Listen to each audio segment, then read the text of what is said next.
con la representante de la Cámara del Partido Verde, Carolina Giraldo Botero. Carolina Giraldo Botero. Representante, buenos días, ¿qué tal? ¿Cómo me le va? Muy buenos días, Leonel, Marta. Un saludo muy especial para ustedes. ¿Cómo amaneció Pereira? Cuéntenme. Amaneció Pereira, bien, bien, con calorcito, con calorcito. Aquí siempre hace calorcito. Y usted en Bogotá, me imagino. En Bogotá, sí, señor. ¿Cómo no? En ¿Estaba fuera Bogotá del ya. país? Nos dicen que Sí, estaba fuera del estaba fuera del país, pero ya volví porque hay mucho por hacer aquí y no podemos permitir que esa gente que está llevando el país a la politiquería y a la corrupción se salga con la suya. Entonces, aquí estamos para echar para adelante. Bueno, cuando usted habla de ese tipo de cosas, se refiere de esa manera, es porque ha sido objeto de amenazas. Se dice que usted ha sido objeto de amenazas. Sí, Leonel, yo he tenido unas rachas de amenazas, una el año pasado y otra pues este año, de amenazas y seguimientos sobre todo. Entonces, bueno, era importante poder estar por fuera, tomar aire y demás, pero ya aquí haciendo la tarea como debe ser, porque empezamos nuevo año legislativo, 20 de julio, y vamos con toda. Sí, usted va a dar a conocer, pues, qué ha hecho en este tiempo en el Congreso de la República, un balance, y se habla de un año poniendo a Risaralda en la agenda nacional. Así lo titula usted, doctora Carolina. Así es, Leonel, porque veníamos de unas etapas en donde en el Congreso de la República Risaralda pasaba como por debajo de cuerda. Y hoy en día, afortunadamente, Risaralda tiene mayor posicionamiento en la agenda nacional. No estoy hablando solamente en la agenda del gobierno, sino, por ejemplo, en la agenda de los medios, porque cada vez que yo tengo la oportunidad de hablar de temas, así sean de carácter nacional, uso los ejemplos de Risaralda. Entonces, esto es lo que está pasando en Risaralda. Y de esa manera hemos logrado no solamente contribuir a que haya nuevos proyectos estratégicos para la región, sino que en general Risaralda esté más presente en la agenda pública. Y hay varios proyectos que están en estudio, algunos de ellos. Habla usted que durante su primer año de trabajo, Carolina presentó 4 proyectos de ley de su autoría y uno de ellos habla de inconvertibles. ¿Qué es eso de inconvertibles, representante? Bueno, ese es un proyecto de ley que uno creería que no debería ni siquiera existir en Colombia y en ningún país del mundo, porque resulta que todavía en nuestro país a las personas gays, lesbianas, bisexuales y trans les hacen supuestamente terapia, como si eso fuera una enfermedad, pero resulta que no es ninguna enfermedad, por lo tanto no necesita ninguna terapia. Pero todavía tanto en IPS como en consultorios psicológicos, psiquiátricos, en temas tipo coaching y en algunas prácticas religiosas, lo que se hace a la gente pasa incluso por la tortura, es decir, si una persona es gay y llega a este tipo de supuestas terapias, muchas veces incluso hemos tenido testimonios donde dicen le meten la cabeza en una pila de agua, le aplican electroshocks, unas cosas que uno dice, pero es de verdad que esto sigue pasando en nuestro país, pero si estas son cosas que se hacían en los años 50 del siglo pasado, cuando de verdad se suponía pues que había algo que curar, pero hoy sabemos que no hay nada que curar, que no es ninguna enfermedad, que la gente tiene derecho a vivir de manera tranquila, buscando su felicidad con quien quiera que sea su ser amado. Entonces, por eso estamos prohibiendo este tipo de terapias de conversión. Muchas veces incluso adolescentes que han crecido en hogares muy religiosos, los padres no saben qué hacer cuando se enteran que su hijo es gay y terminan llevándolo a esta supuesta terapia, pero resulta que ahí le violan todos los derechos humanos a este menor de edad. Entonces también es una forma de proteger a los menores de edad, a los padres de familia, para que sepan que cuando llevan a sus hijos a una terapia, que no es raro, digamos, la gente necesita conocerse, saber más de sí, disipar dudas, se puede buscar una terapia, pero que en esa terapia no le vayan a violar los derechos humanos. De eso se trata. Sí, ¿y en qué punto está ese proyecto? Ese proyecto fue aprobado en comisión el periodo pasado y bueno, es muy importante que haya sido aprobado porque es un proyecto cuya autoría venía de la legislatura pasada que tenía Mauricio Toro, y cuando él era representante ni siquiera se pudo discutir en comisión. Entonces, esta vez sí logramos que ya haya habido un avance en comisión y pasa para plenaria de Cámara. Hay otro proyecto que habla y de su autoría, Chao Marcas de Gobierno. ¿Cómo? ¿Qué es? ¿En qué consiste? Ese proyecto es buenísimo, Leonel, porque ese proyecto haría que nos ahorráramos 2 billones de pesos al año. ¿Por qué? Porque resulta que en cada cambio de gobierno, tanto de entidades territoriales como de entidades nacionales, la papelería que había del viejo gobierno para la basura, los chalecos, los lapiceros para la basura. ¿Por qué? Porque vienen con la marca del gobierno. Es decir, cuando se acabe ahora el gobierno de Maya, resulta que los chalecos, la papelería, toda dice Pereira, capital del eje, gobierno de la ciudad, y tiene un candadito puesto. Esa es la marca de gobierno de esta alcaldía en particular. Cuando llegue la próxima alcaldía, aunque tengan un stock gigante de papel, pues nada, chao para la basura, porque llego yo con mis nuevos logotipos, con mis nuevos colores, con mi nuevo eslogan. Lo que estamos diciendo es, usemos la marca de la ciudad, usemos el escudo de la ciudad, no hagamos desperdiciar este montón de plata que los académicos, que son los expertos, han cuantificado en 2 billones de pesos anuales. Ahí hay 2 billones de pesos que uno dice, la reforma tributaria pasada fueron 14, con esto tendríamos 2, imagínense. Entonces, vale la pena porque es crear institucionalidad, es decir, la alcaldía de Pereira, estoy poniendo un ejemplo nada más, pero pues hay miles en el país, la alcaldía de Pereira es la alcaldía de Pereira y ya, digamos, al gobernante se le reconocerá por sus obras, por su trayectoria y demás, pero no por si hizo el eslogan más bonito o hizo el eslogan más feo, y pues sobre eso hay muchos debates, pero sobre todo es un tema de austeridad, es para ahorrar plata. Sí, el representante, ¿cómo ve la política regional y sobre todo su partido acá? De pronto hay fracturas, no hay gente que no quiere seguir o apoyar a Diana Carolina, ¿cómo es que se llama? Diana Osorio, Diana Osorio. ¿Qué pasa ahí? El gobierno, sobre todo el partido suyo, su partido Alianza Verde, ¿sí va a apoyar a la candidata que salió de la encuesta? Bueno, Diana es la candidata del partido, se determinó que la regla era hacer una encuesta y por supuesto yo soy respetuosa de las reglas establecidas y de los resultados.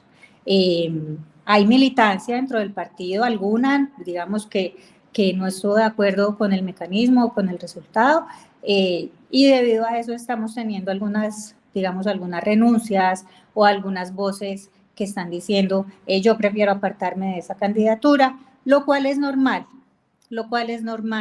cuando digamos estuvo un resultado que para muchos fue inesperado, porque pues Nancy, siendo la concejal y con la trayectoria, era la persona que se creía en Pereira podía ocupar de manera pues muy meritoria ese lugar, pero bueno, la vida es así, todo sigue, nadie va a morir por un aval, y Diana es la candidata al partido. Sí, y en el caso de la gobernación, ¿cómo va el tema de negociaciones, acuerdos, alianzas y demás? En este momento no se ha determinado un aval para gobernación. Estamos teniendo, y por eso, digamos, pues volví para estar muy activa estos días, estamos teniendo comisiones nacionales de avales. Entonces, empezaron la semana pasada, vamos a tener esta semana y la próxima, trabajando muy intensamente viendo los avales de todo el país, y todavía no se ha discutido gobernación de Risaralda. Entonces, ahí todavía hay como que darle a la ciudadanía un compás de espera. El Partido Verde como tal no tiene un candidato propio en este momento. Teníamos uno inscrito, que era Francisco Herrera de Apía, un dirigente gremial, pero precisamente por sus responsabilidades gremiales decidió no participar en la contienda. Entonces, en este momento, el Verde no tiene candidatura a la gobernación de Risaralda. Y se decía que estaban cerca las negociaciones o las conversaciones con Daniel Silva, ¿eso es cierto? Sí, Daniel ha solicitado el coaval del Partido Verde y precisamente esos serán los análisis que se están haciendo. Daniel tiene una trayectoria, digamos, interesante, es diputado por el Polo, que salió de una lista también alternativa, eh, pero también hemos tenido mensajes, por ejemplo, del médico Marulanda que ha dicho, y ¿será que a mí me podrían considerar o cómo hacemos? Sería importante hacer una coalición. No sé, pero digamos, como se está hablando de varias candidaturas sobre la mesa, pues esa será precisamente la discusión.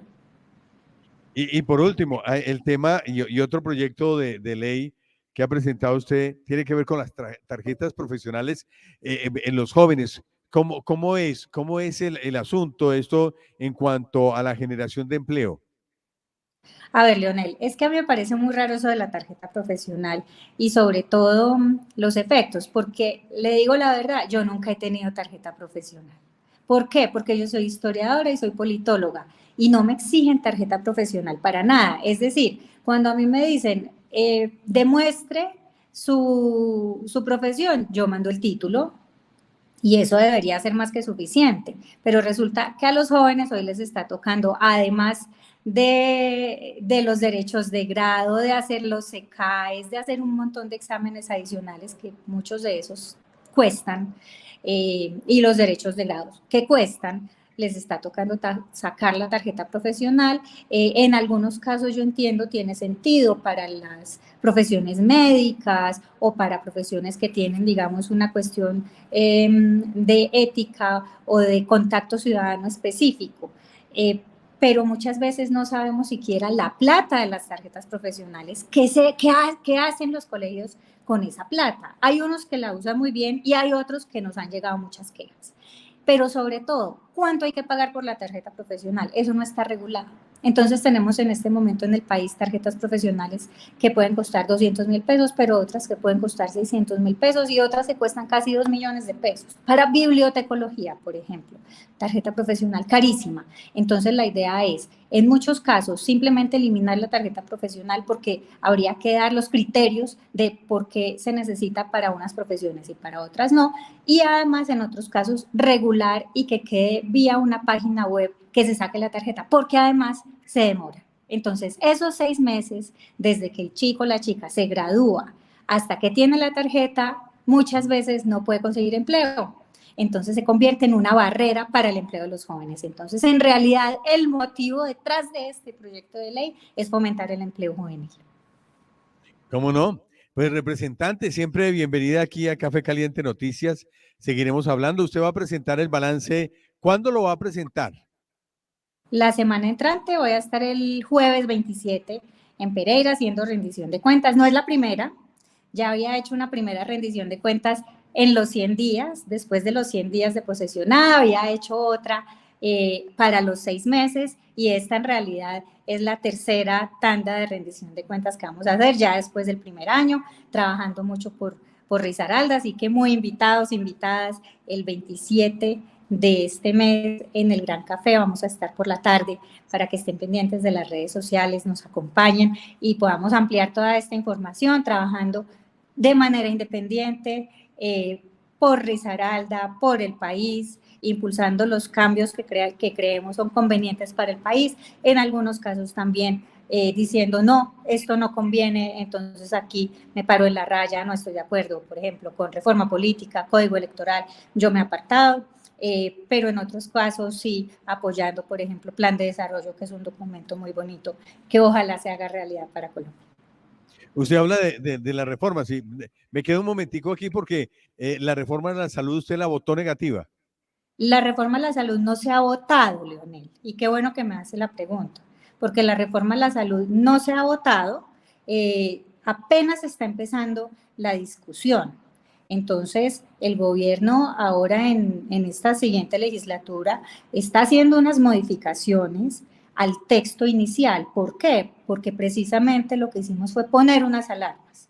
¿sí? Cuando yo firmé esa proposición, ese era sobre todo el propósito, es decir, un momento, así como está este texto, que es un texto técnico, es un texto que nos han ayudado a revisar expertos nacionales e internacionales que saben mucho de sistemas de salud en el mundo, así como está este texto, ese texto todavía le falta mucho y tiene sobre todo unos riesgos de corrupción muy grandes. Entonces, afortunadamente, el gobierno está haciendo unas modificaciones al texto de la reforma a la salud. Ya veremos qué texto llega y bueno, en el momento de la votación, pues ya sabremos cuál es mi voto, pero por supuesto, yo creo que el país necesita unas reformas, hay unas reformas con las que hay que tener muy especial cuidado, la reforma a la salud es una de ellas, porque de todas formas no podemos hacer que en el régimen de transición que se plantea entre un sistema y el otro, la gente tenga incertidumbre. Se trata de la salud de los colombianos.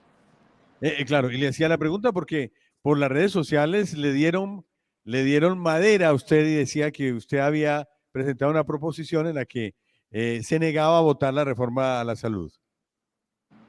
Sí, y precisamente era para poner de presente los argumentos que, tengo que decirlo, el gobierno nacional está teniendo en cuenta en esta modificación que se está haciendo al texto de la reforma. ¿Cómo no? Representante, mil gracias. Feliz día. Muchas gracias, Leonel, que estés muy bien. Muy amable. Carolina Giraldo Botero. Ella es representante a la Cámara por el Partido Verde. Estuvo aquí con nosotros en Café Caliente Noticias. Me dice la hora, por favor, de Janet. Leonel, son las 6 de la mañana, 30 minutos.